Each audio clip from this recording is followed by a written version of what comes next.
Hello and welcome to this presentation. My name is Jamie Harris. I am a graduate student of the American College of Education. This video is my original contribution as part of my capstone experience for the Integrated Curriculum Master's Program. The purpose of this video is for all educators to increase professional knowledge of the integration of curriculum, what that means, and how to apply it in today's classrooms. So what is curriculum integration, and why would an educator seek to include it in their professional best practices? Let's take a look. Integrated curriculum is merging the academic domains centered around one common theme or topic, much like life itself is experienced. Knowledge is not acquired in isolated settings and academic areas. Life is integrated, requiring the use of various skills across contexts. The learning and reciting information is less important than the process to acquiring knowledge and the application through higher-level thinking skills. Integrated curriculum isn't another for now type of change for education.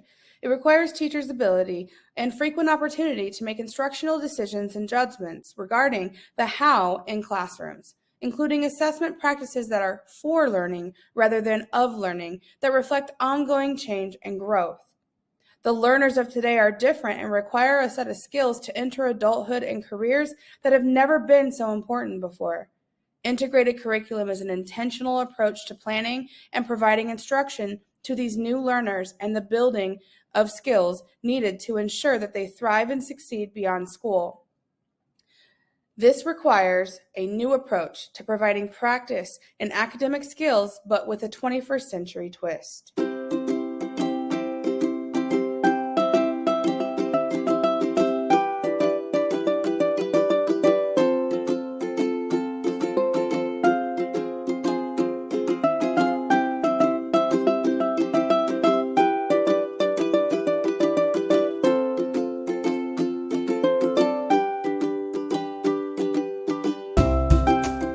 For example, going to the grocery store requires reading skills, math skills like addition and estimation, and some kind of working knowledge of supply and demand.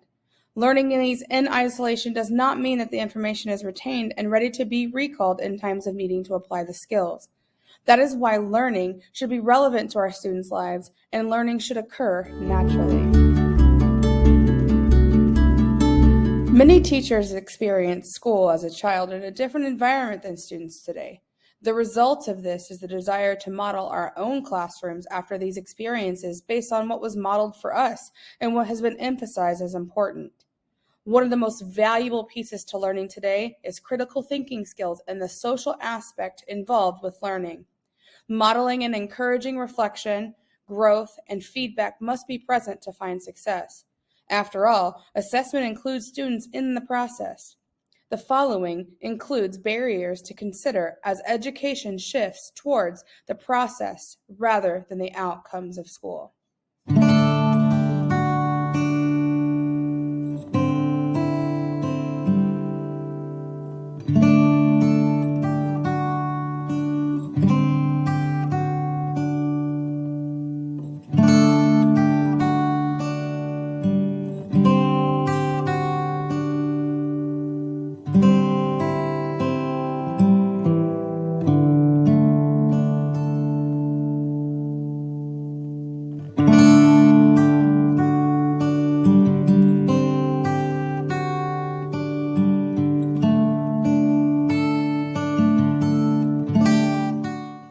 Today's new kind of learner requires a new set of skills to achieve success. These include creativity, critical thinking, intuition, and problem solving within the literacies of today. These are digital, visual, critical, scientific, health, financial, and economic literacies. With all this together, being literate in today's world does not just mean that we can read and write. Our information overload has us using skills that have never been needed before. By providing an integrated, holistic approach to curriculum, we're able to provide our students with practice in these new skills. Our students must be able to decipher what is relevant and reliable information and the abundance of details provided to them each day. Our students must become self-reliant to make meaning of and communicate thoughts about what they are experiencing. Creativity, critical thinking, and problem solving is not enough independently. They need to be approached simultaneously. Critical thinking skills go beyond just challenging our own minds. Thinking critically helps us rein in our creative brain, see the world through new perspectives, and encourages us to continue seeking growth. To see that our students do the same, modeling this is critical. This can be shown through our assessment practices, asking questions, being reflective, and receiving and giving frequent feedback. Participating in these practices alongside our students show them the importance of applying these thinking skills to what they're doing. These assessment practices are collaborative from the classroom to the institutions that run our schools and must be done with a growth mindset that is striving for improvement. One way to achieve this is through student-centered, authentic learning and assessment of standards. Project-based learning is great for encouraging students to dig deeper into the grade level standards through projects that engage them in real-world problems and complex questions. Through this style of learning, students are given challenges and questions to solve.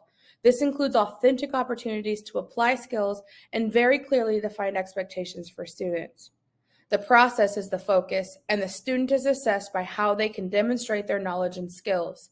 The freedom of how is often left to the student, and rubrics, feedback, cycles, and collaboration guides the students towards mastery. For feedback to be received well and growth to be genuine, approaching assessment and learning with an open mind is critical. Without it, feedback can become very negative and send students into self-doubt. When the feedback is effective, students know where they are, what they need to do next, and through teaching students the power of yet, teachers and students begin to switch the perception of learning. This is not the same as toxic positivity, but rather a mindset to face challenges, grow despite setbacks, and learn the value of our failures. We don't stop when we fail, and it's proof that we're learning. In order for integrated curriculum and authentic learning to take place, we have to start with the culture of having a growth mindset.